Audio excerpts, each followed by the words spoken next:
From the early days of Dubai to the early days of the .com era and streetwear and back. My man Nima, great to see you.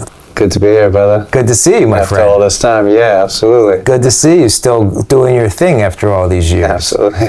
So I wanted to go into the story of, where it all began for you, where you were, where you came up, what that was like, and how in the world you ended up starting the very first streetwear e-commerce business using the word digital, which is such a buzzword today.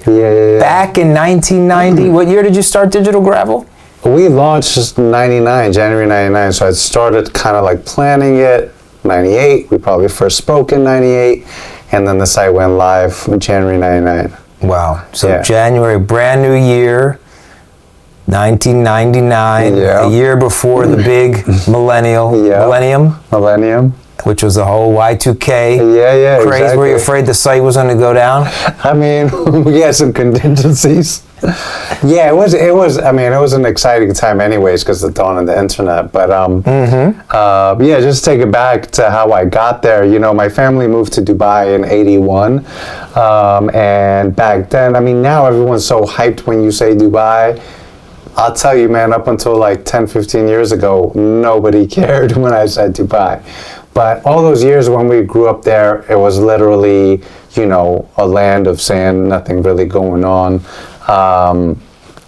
So culturally, too, it was interesting. We would spend a lot of time in LA in the summers, but when we were in Dubai, like, as far as music, movies, culture, sports, things like that. Everything we knew we gleaned from being in the States for short periods of time, and then also really kind of studying everything that we could get our hands on. So when I got into hip-hop when I was, 10 years old, I was kind of like that quintessential kid in a foreign land or in a small town that really reads up on everything, and I knew a lot of the ins and outs of it, but there was no culture or scene around it. It wasn't like I wasn't being drawn to like this or that or the other thing, you know what I mean? It was just what you were naturally drawn to. I was in Dubai until I was 16. Then when we moved to the States, I started college pretty early. And in that year, when I was 16, I was at a community college, and I wanted to work at record labels and things like that. So I found these programs, these internship programs that you get school credit for. So you would go through this folder and find internships, and I would always try to find record labels at least so it would be close. And one of the first job I got was at Motown Records. So I was there in LA at Motown for, one semester or so. And then after that, I started interning at Def Jam West.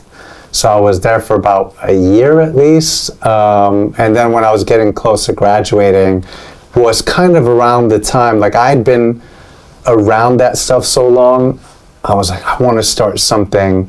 And there was a moment around then that I was like, I want to open a physical store for these, because there was a lot of brands that were coming up that maybe in New York you'd have it Transit or something, but other parts of the country you really wouldn't.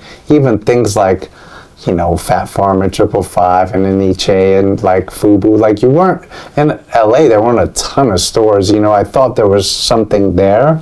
But then soon thereafter was the internet and seeing smaller and smaller brands, and that started to be really interesting for me. So it was just leading out of college, having had a little bit of experience at record labels, having come from this love of deep diving into hip hop and having a lot of respect for the culture and just wanting to be a part of it.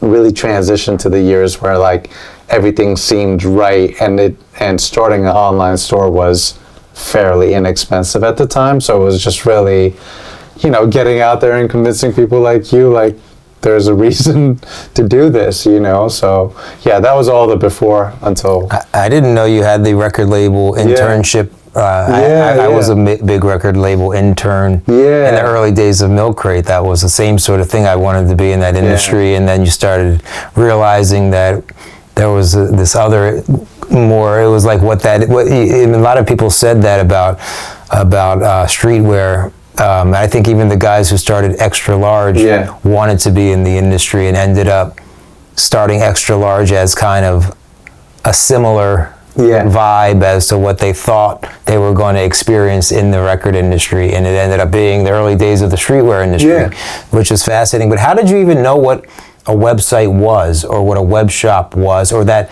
Try to paint a picture, because what I'm trying to do with this show is show what life was like before all of this. So there was no internet, there was no email prior to you.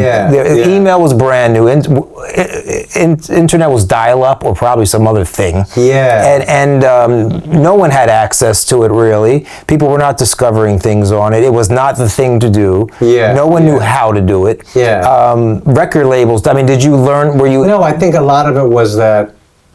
So take from 96 to 98. That's my last 2 years of college. After like 2 years of community college, I went to USC, and like I remember the first thing there was like, this is your email address, and I'm like, what? I wouldn't even know how to use it, and you had to go to the computer lab and all that. But over the next 2 years, especially as someone that liked hip hop, it's like, it was interesting. Those were the years where, like, I remember there was a lot of like Eminem and Cannabis, where like, there was a lot of freestyle battles and things, and like theories on Tupac's murder, and like, you know, the Machiavelli album. So there's a lot of stuff going on these like internet forums, and so that was one thing that I remember. I was like in school, and I would go to the computer lab, like between classes, killing time, check your email, then go to like undergroundhiphop.com, you know, Davey D's Hip Hop Corner. My boy put me onto that. I was like, wow, people are chatting on it. And just people would be like, no, the rhyme is this, and you know, so it was very like fun. Music to be coming out. And you know, here's an interesting story. So speaking about those times, what I got, and it's interesting because, you know, just what led up to things. At one point, I had my physical DJ Crave mixtapes that I was selling everywhere I could on campus, the bookstore, everywhere. I was putting ads. I was like guerrilla marketing, like gluing them.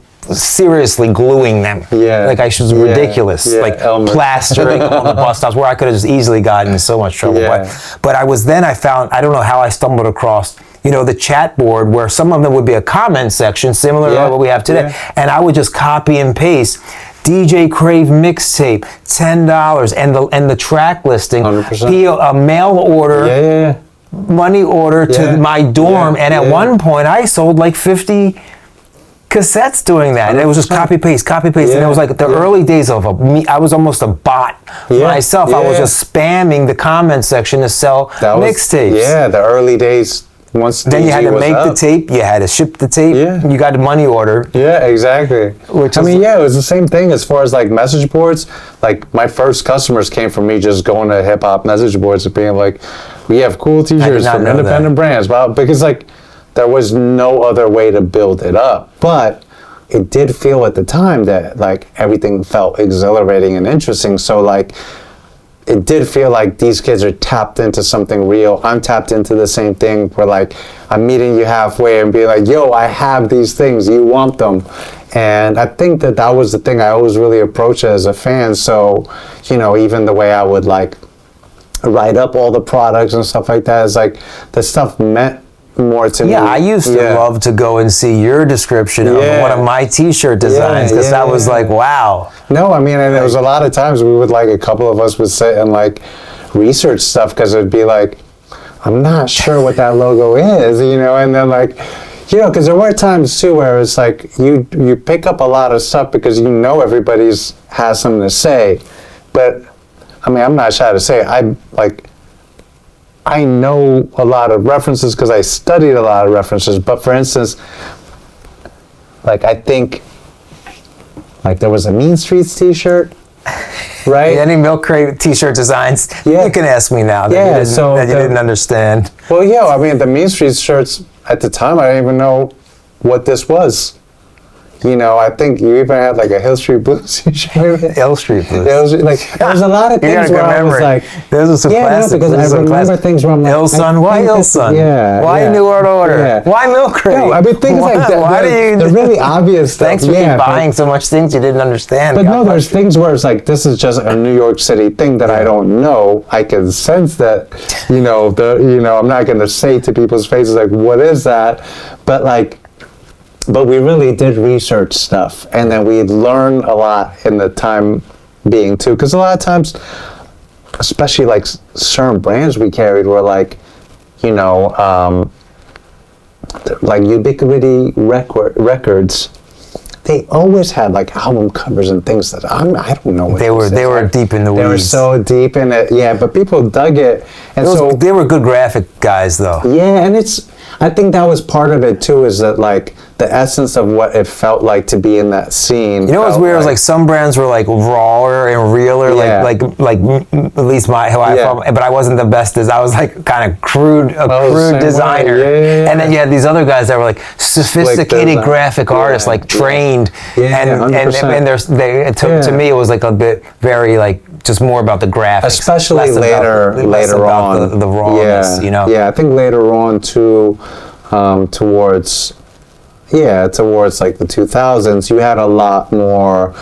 Who? Give me a quick breakdown. Who was Aaron beefing with over the years in the street? Oh, you know better than me. I think like just name a brand. Yeah, I mean, name a brand. Well, I think especially you would get caught up in the middle of this shit because I was also. Why are you selling another Milkcrate?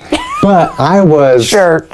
I think also like there was a 5 to 7 year period where what we all had was extremely rare. There really were people in that first grouping of 10 or so that still have gone on to like do bigger and better. That were like people that were lined up and had all the right intentions and everything, and everybody had like a direction they were trying to go in, and there was a lot of perceived toe stepping, and just kind of, but that's a big part of hip hop too.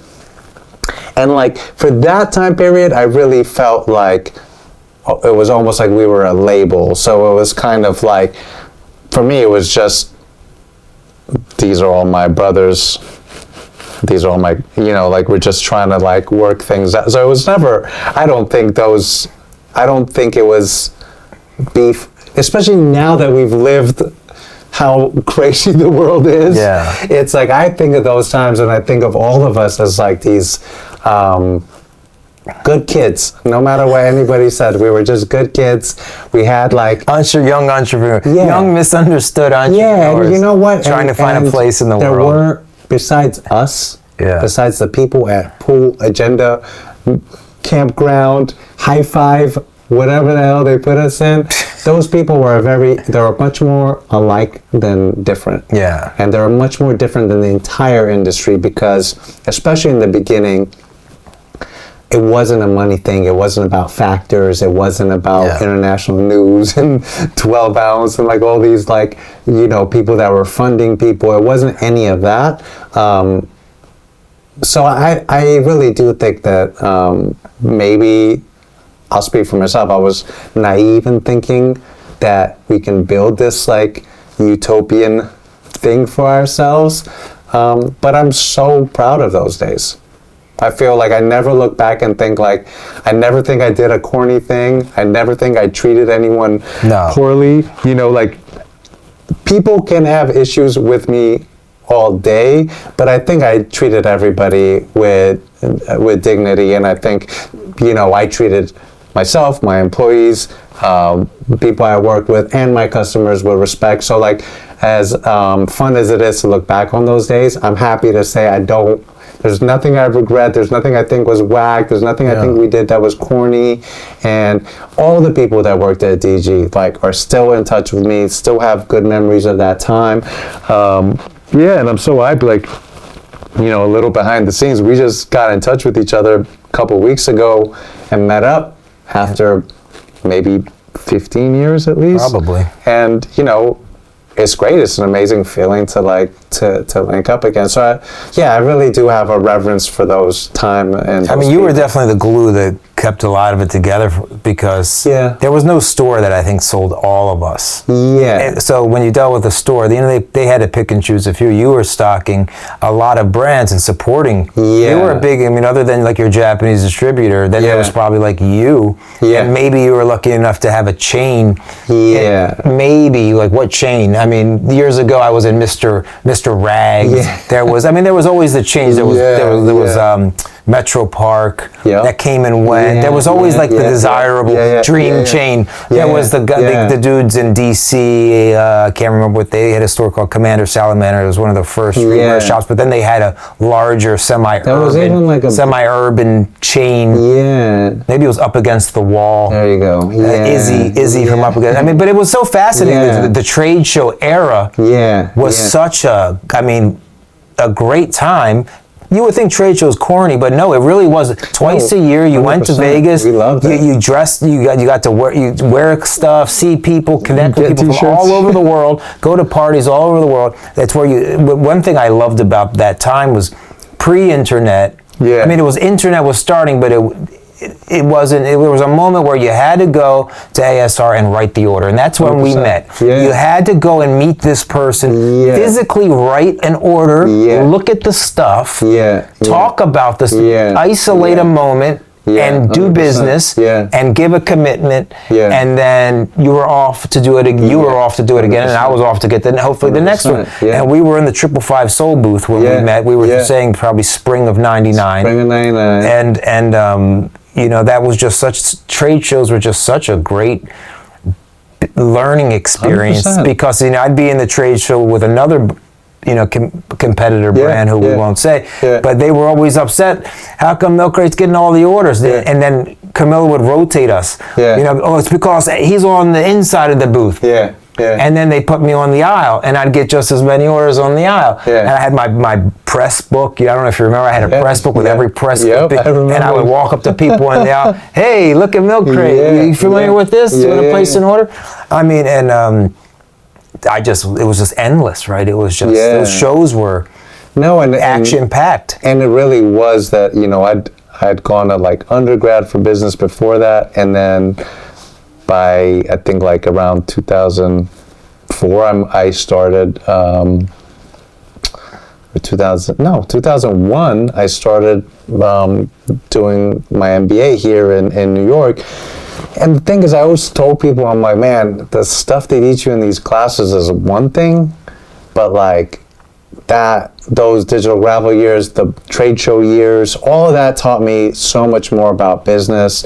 And you know, I think there was a moment in time where there was a lot of integrity, where I really felt like, you know, I've given these guys my commitment.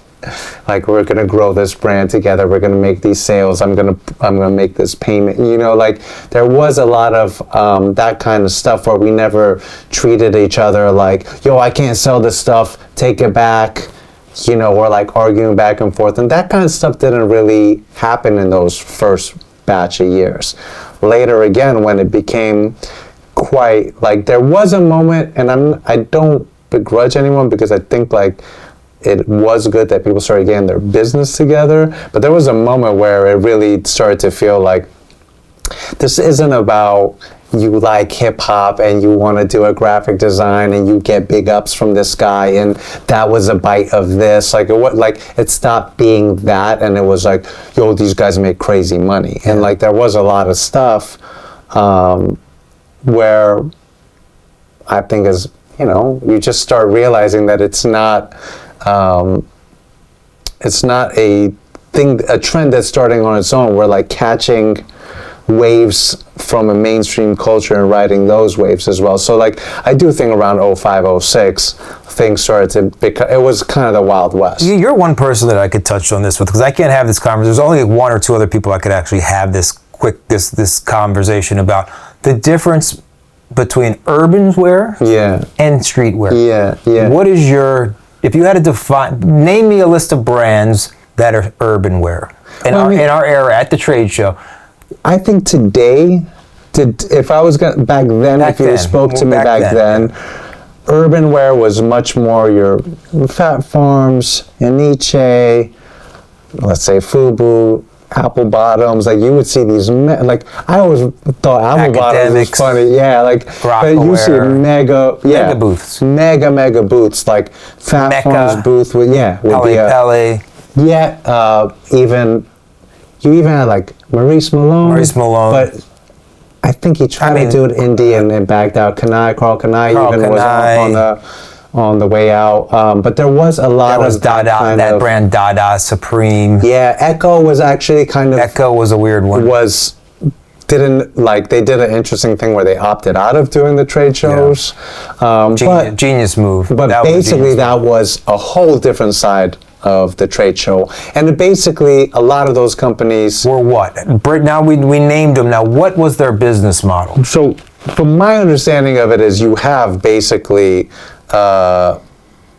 you have these companies that, like, I'll say International News was one that we'd always hear, is like, this is a factor, they are basically paying for the production. It's a licensee brand, right? I mean, most of those brands are some type of licensee. There's a famous rapper or Russell Simmons or something that drives it. The advertisement. A bunch of designers. And the rapper really has no real involvement. Yeah. They get a 7 to 10% gross royalty, right? Yeah.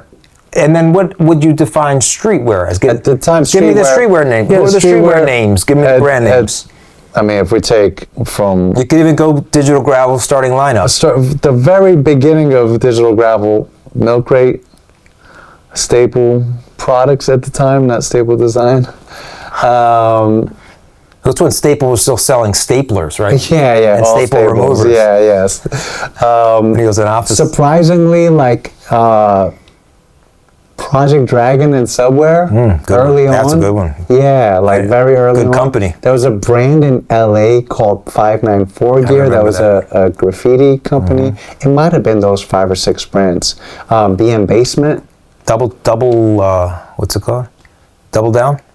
Double Down. It's called Trevor. Wow. There's Trevor, Double Down. Trevor, wow, what a guy. Charismatic? Yeah.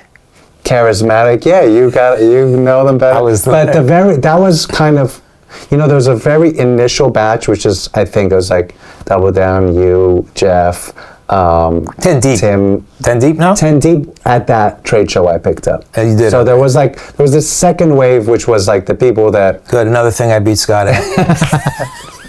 Make sure you call and tell him. He'd be happy to hear it. But there was all these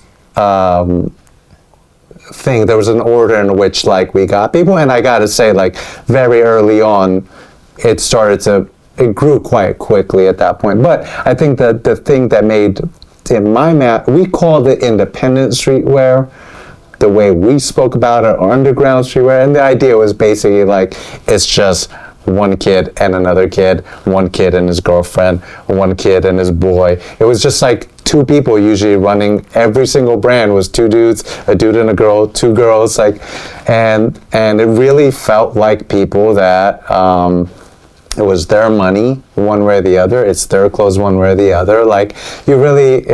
There was something very human and very sweet about the whole thing, and I really had found myself in the right place at the right time, and I think I had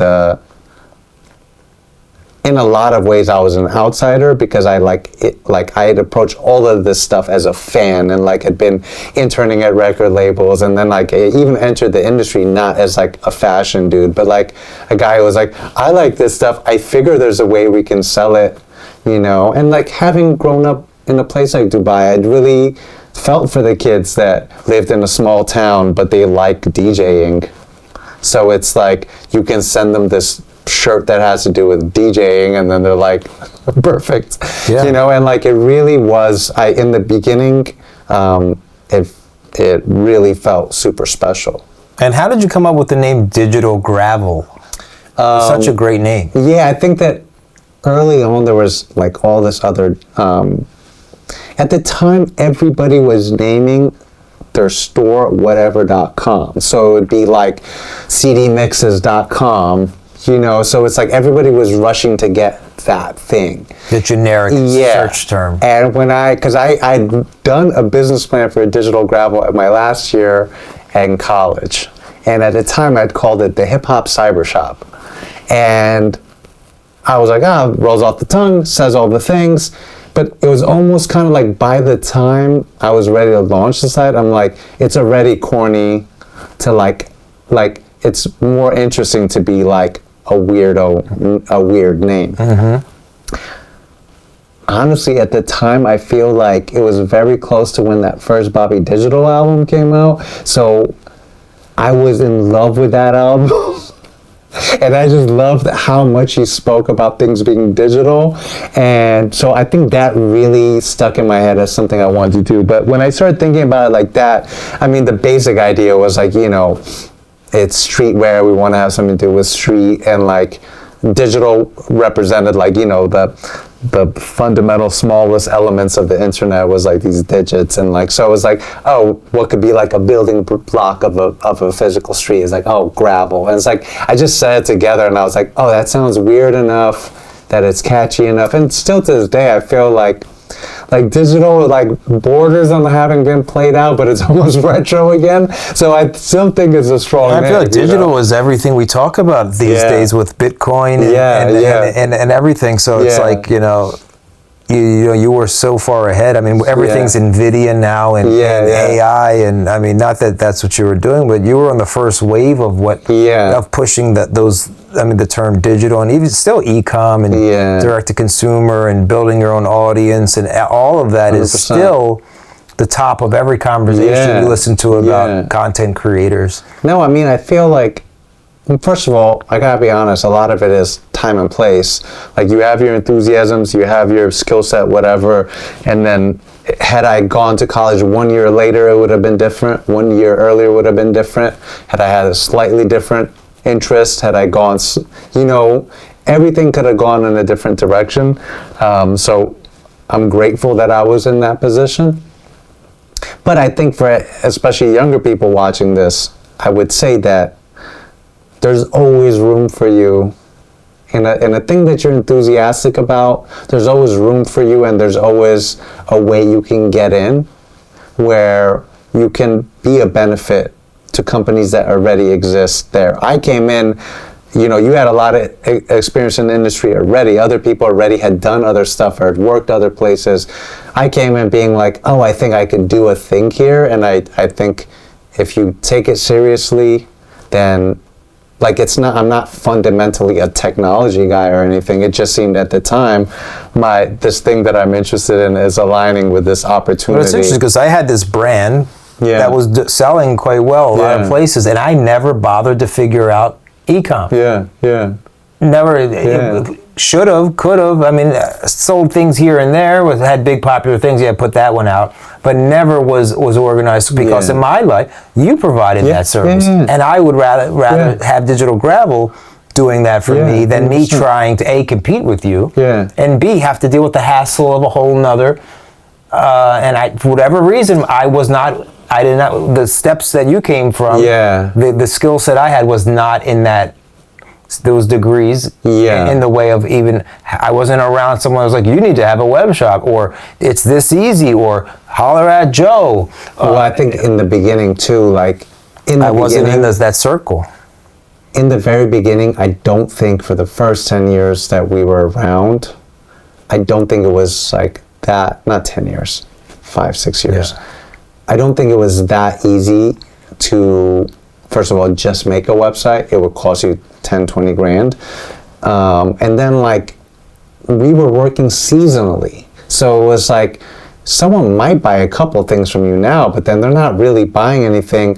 You know, you're offering, what were we offering? 7 t-shirts, 8 t-shirts? Your biggest fan might buy 1 or 2 things, but like they're gonna wait a whole year to come back. If they come to Digital Gravel at the time, they're gonna not only see all of your stuff, they'll see 10 other brand stuff. So to me, it was also always like, these brands are helping each other because like everyone has like during this person's off season while they're bringing new stuff out, these guys have stuff out, and everyone was delivering at different times, so we had a constant flow of things going. So I think there was a period of time where it only made sense to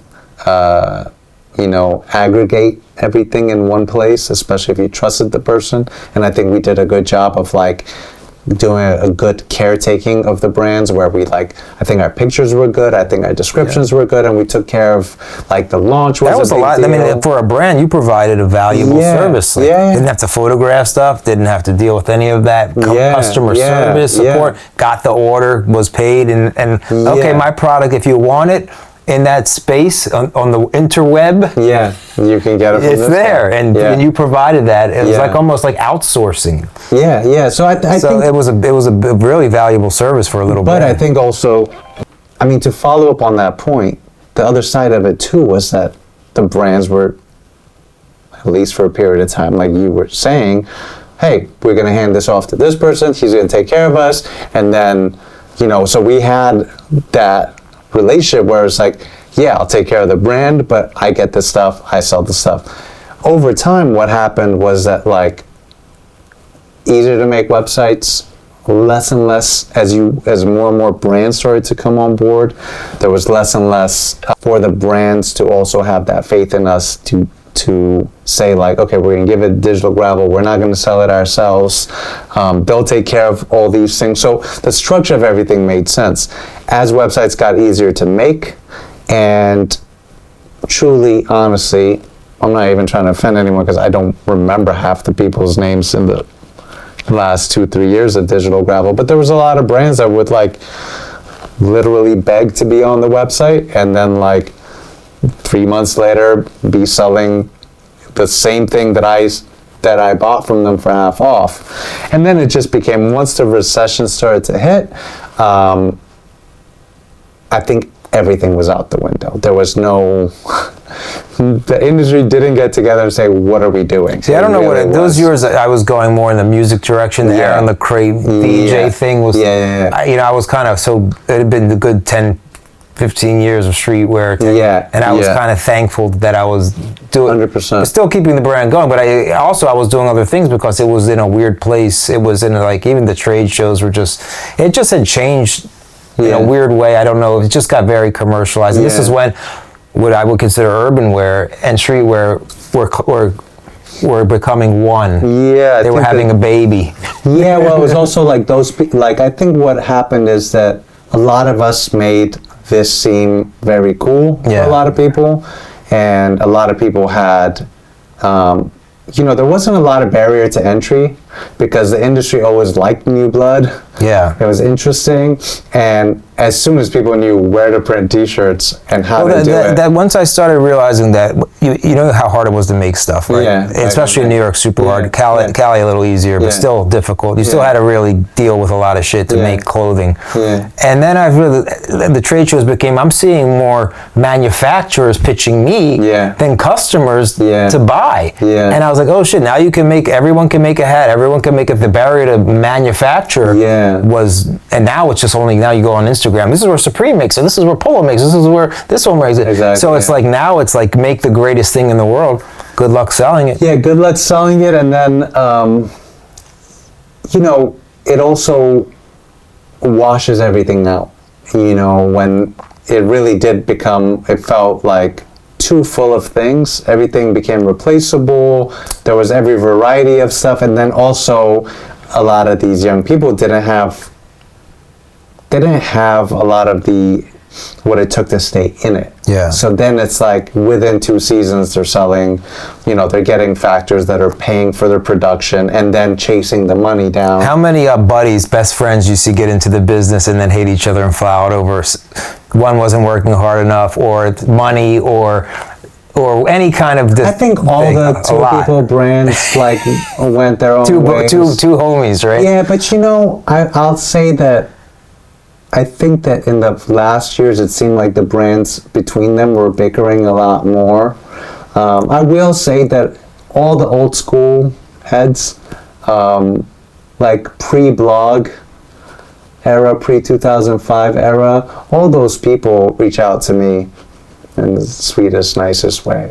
I'll say, I think people that got on their knees and begged me to carry the brand. Yeah. That won't hit me up today. You know what I'm saying? So, and I don't feel any way about it. I'm just saying that there was a period of time that we all felt that what we were doing was important to us. It meant a lot. It was, you know, it was respectful. It was a respectful little business. Yeah, naive or not, or whatever. But the reality was that,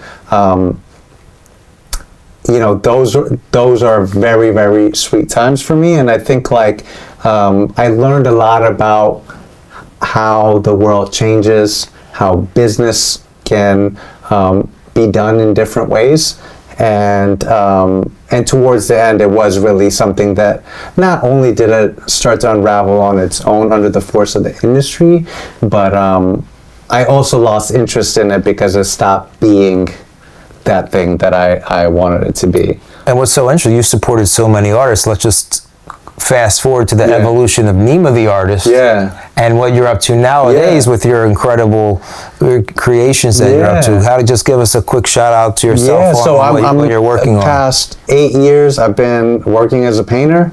You know, my grandfather was a geometric artist back in the days in Iran, and after I finished the whole digital gravel thing, I worked a little bit freelance here and there. I moved back to the Middle East. And when I was there, when I was in Dubai, I was like really curious about the stuff my grandfather was working on. And I really just started to put pen to paper and start trying some of this stuff out. And I can say that having been like through all the ups and downs of digital gravel, this was the first time that I'd felt again like how I did at the very beginning of DG, where I was like, it was just something that I really liked doing. I couldn't explain it. I didn't want to explain it. It was just like I would wake up and want to make these paintings.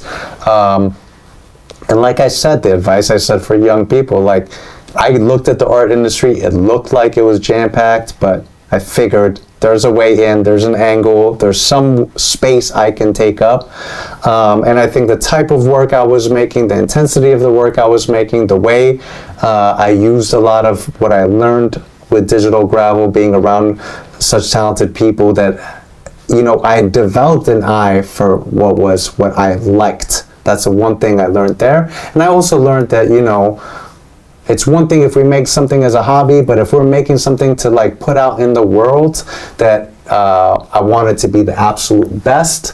You know, we followed all the same hip hop rules. We don't bite. We outshine everybody. Like it really was that kind of energy that I put in it. And, you know, I'm happy to say 8 years in, I'm still making bigger and better pieces. I've had shows all around the world. I've sold pieces to institutions. I've had shows in museums. I've had a lot of blessing. And I would say that I'm in the happiest phase of my life, the most creative phase of my life. And so, I also think that's another thing. Second acts, third acts, fourth acts, it's unlimited. We have infinite creativity. Tap into all the good stuff, and we can make magic. No need to spend time on all the negativity, especially in the world these days. Stay in your lane, be the greatest, make stories, you know, and people will lift you up and support you. So it's been a beautiful now that journey. Words to live by right there. So yes, from the early days of Dubai to the early days of the .com era and streetwear and back, my man Nima. Great to see you. Thanks for being on the Certifiably Milkcrate show. Pleasure, man.